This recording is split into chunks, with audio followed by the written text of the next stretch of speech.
Hello, lovelies. How you doing? Connie here. We are having a look at the mythical teachings of the Bifrost today.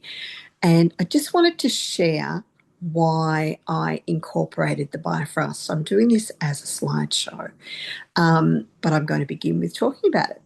So originally, when I created the Let the Nos Be With You, we moved from the Valkyrie as a reclaim, a really, really powerful, energetic witnessing and reclaim of what no longer was prepared to serve you, what people were no longer prepared to pour their energy into, what had outlived its welcome, where was the line in the sand of enough is enough.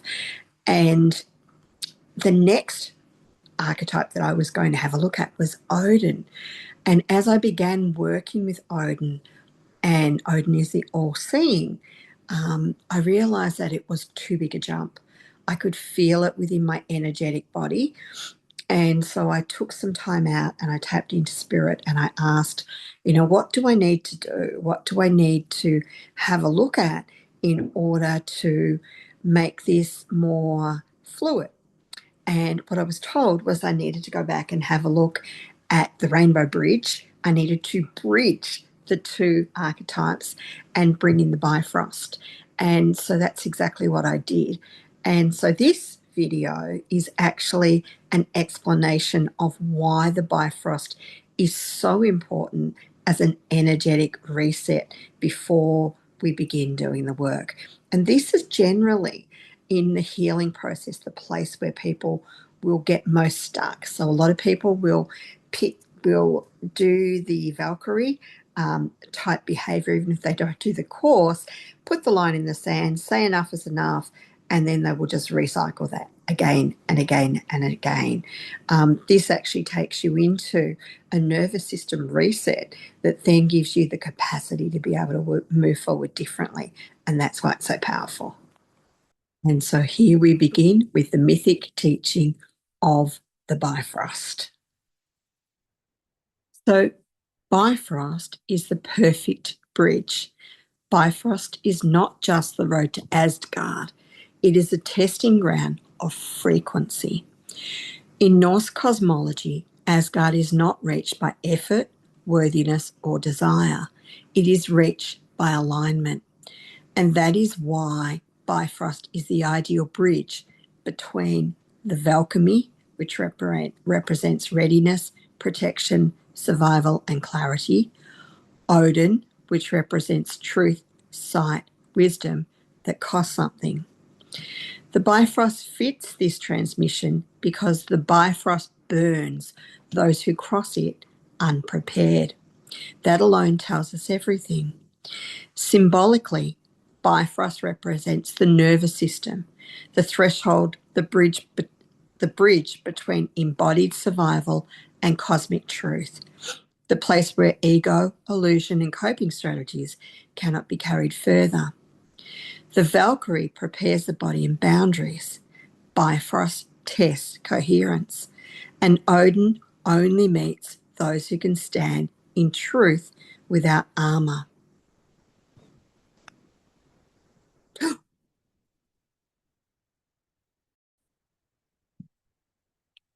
In Norse cosmology, Bifrost is the only sanctioned passage between Midgard, the world of humans, survival, identity, and story, and Asgard, the realm of consciousness, order, wisdom, and divine responsibility.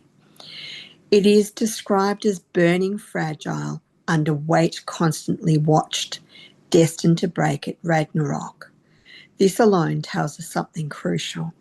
Bifrost is not built for the unexamined self. The guardian of Bifrost is Heimdall. Heimdall doesn't guard Bifrost with force. He guards it with perception. Mythically, he hears grass grow, sees across worlds, sleeps less than birds, and blows yell a horn when truth can no longer be ignored. Symbolically, Heimdall represents heightened awareness, nervous system attunement, truth detection, the moment you know, and you don't cross Bifrost by persuasion.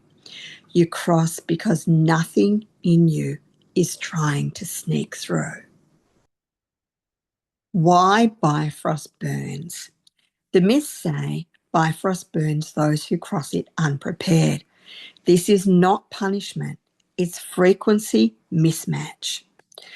Bifrost cannot carry denial, unintegrated trauma strategies, false identity, or armour that is no longer needed.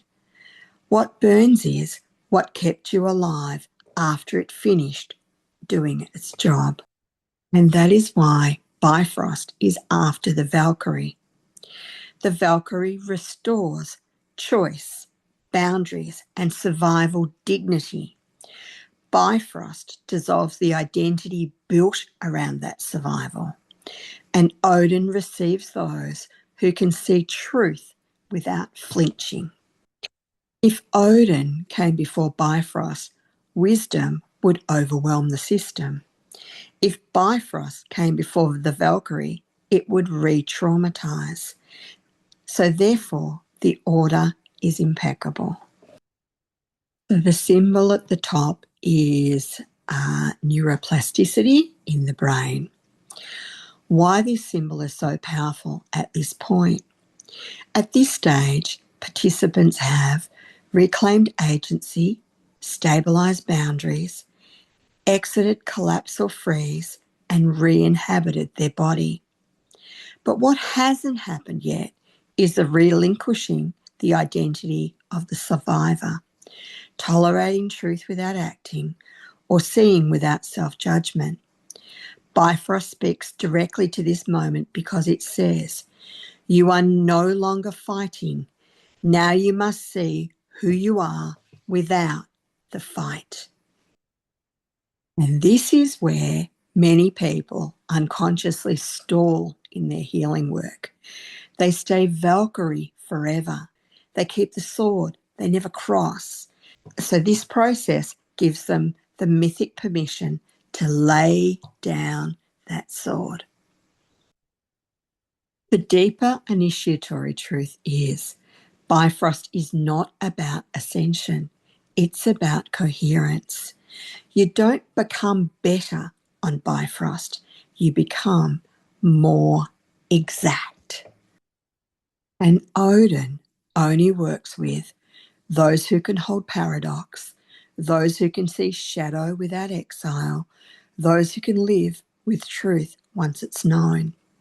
So integrating Bifrost now quietly says, this work is mature. This is not spiritual bypass. This is initiation.